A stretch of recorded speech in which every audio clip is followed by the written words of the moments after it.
Hello everyone, আসসালামু আলাইকুম। আমি হ্যাশপিজন লফট থেকে তাহসিন বলছি। চলে আসলাম আমি আমার নতুন আরেকটা ভিডিও নিয়ে। ভিউয়ার্স, আপনারা যারা আমার ভিডিও দেখেন তারা তো জানেনই আমার লফটের অবস্থা কি। এখন এক জোড়া কবুতর আছে লফটে, এক জোড়া হচ্ছে কি ব্রিডিং পেয়ার আছে, আর একটা হচ্ছে বাচ্চা আছে। আজকে মূলত ভিডিওতে আসার যে কারণটা সেটা হচ্ছে যে আজকে মায়াকে আমি আলাদা করে দিব। মায়া এখনো ডিম পারে নাই। মায়ার এতদিনে ডিম পেরে দেওয়ার কথা, কিন্তু মায়া এখনো ডিম পারে নাই। ডিম পারুক আর না পারুক, কিন্তু মায়াকে আজকে রেস্টে দিয়ে দিব। আর বাচ্চাদের একটু আমি আপনাদের দেখাবো। আগে আমি একটু এই মশারিটা তুলে ফেলি। আমার এইখানটার অবস্থা পুরো বেগতিক হয়ে আছে, আমি পরিষ্কার করি না, যার কারণে ড্রপিং একাকার হয়ে আছে। আজকে ঝাড় দিয়ে দিব ঘরটা।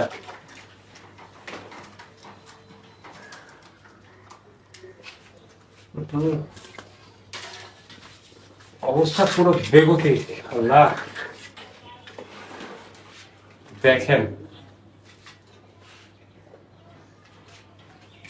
এর অবস্থাটা কি, তাই দেখেন। ভরে কি মানে এখানে স্তূপ হয়ে গেছে।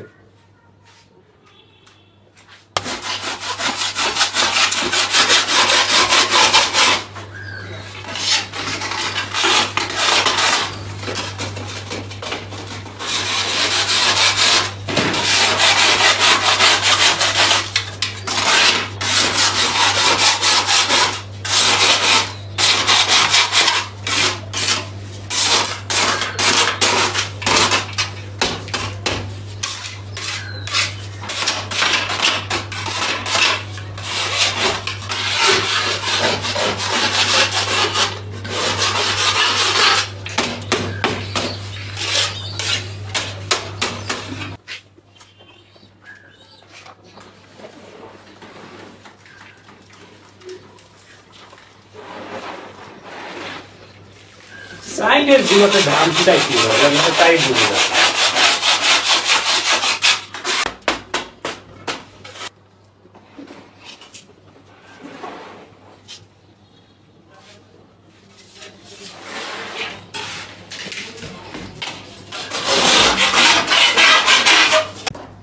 ভিউয়ার্স, একটা থ্রেড থেকেই এতগুলা ময়লা পাইছি আমি। দেখেন কি পরিমাণে ময়লা। আমি অবশ্য পরিষ্কার করি না অনেক দিন। আমি বাচ্চাগুলোকে আপনাদের দেখাবো আস্তে ধীরে। আমি মায়াটাকে নিয়ে নিচের এই খাঁচাটায় দিয়ে দিব। আর এই খাঁচার ট্রেটাতে একটু ময়লা আছে, এটাকেও একটু আমি ঝেড়ে ফেলি।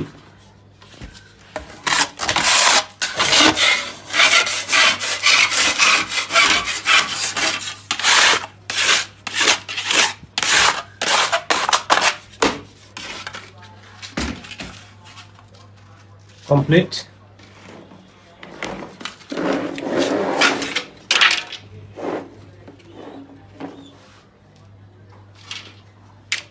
এখন ময়লাগুলো আমি একটু সাইডে সরাই রাখি। ঘরের ভিতরে অবস্থা দেখতে পারবেন। ঘরের ভিতরে অবস্থা পুরোপুরি বেগতিক হয়ে আছে।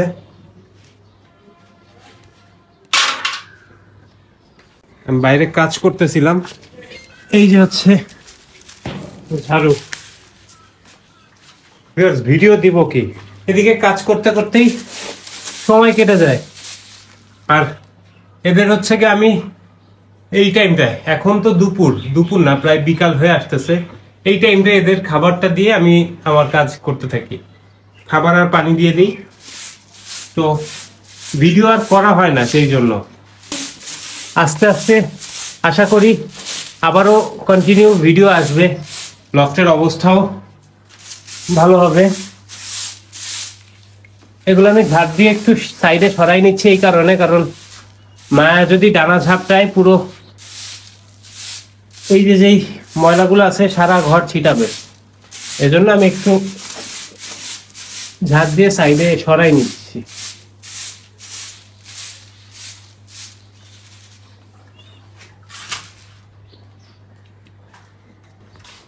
আমি এখন মায়াটাকে ধরে নিচের খাঁচায় দিয়ে দেবো।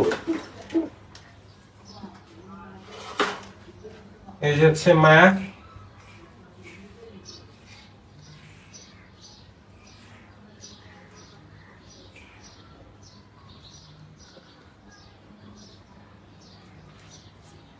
মায়াটাকে এখন আমি নিচের খাঁচায় চালান করে দিই। এবার একটু বাচ্চাদের আমি আপনাদের দেখাই।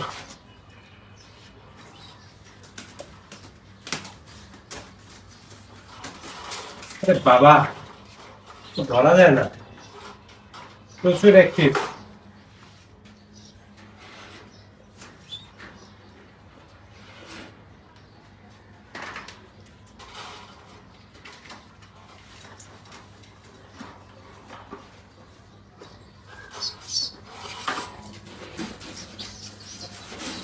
এই যে হচ্ছে একজোড়া বাচ্চা,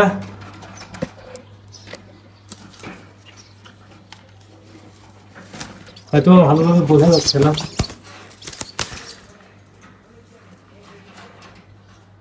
বাচ্চাটা পুরোপুরি বাবার ধারা পাইছে আমার কাছে মনে হচ্ছে, যেটা গেট আপ টেট আপ সব কিছুই বাবার মতো।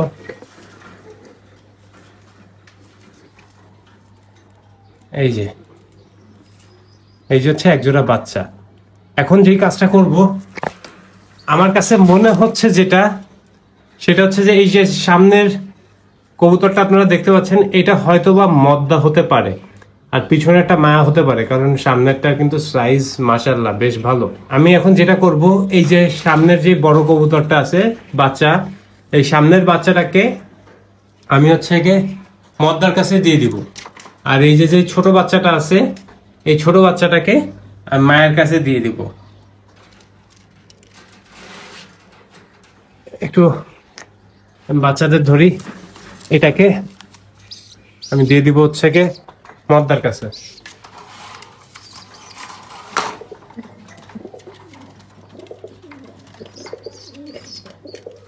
এই বাচ্চাটাকে আমি মদ্দার কাছে দিয়ে দিলাম। এবার এই বাচ্চাটাকে আমি মায়ের কাছে দিয়ে দিই। এই যে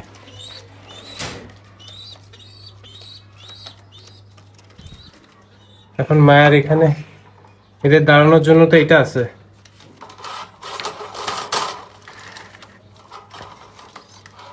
মায়ের এখানে দাঁড়ানোর জন্য কি দিব, এটা দিয়ে দিই।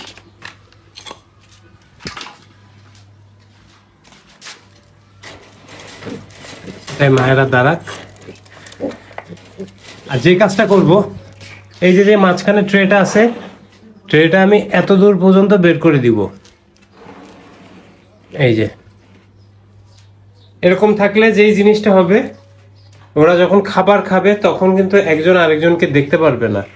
এতে সুবিধা আছে, এতে সুবিধা হচ্ছে কি এরা চটপটে হয়ে যাবে না, এরা স্থির থাকবে। তো আজকে আমি আমার যেই মায়া মদ্দা আছে এক জোড়া মায়া মদ্দাকে আলাদা করে দিলাম। বাচ্চাদের একটা বাচ্চাকে মদ্দার কাছে দিয়ে দিলাম, আর একটা বাচ্চাকে আমি মায়ের কাছে দিয়ে দিলাম। ভিউয়ার্স, আজকের ভিডিও আর বেশি বড় করবো না। আজকের ভিডিওটা এই পর্যন্ত। ভালো লাগলে অবশ্যই লাইক কমেন্ট শেয়ার এবং অবশ্যই আমার চ্যানেলটা সাবস্ক্রাইব করে আমার পাশে থাকবেন। আসসালামু আলাইকুম।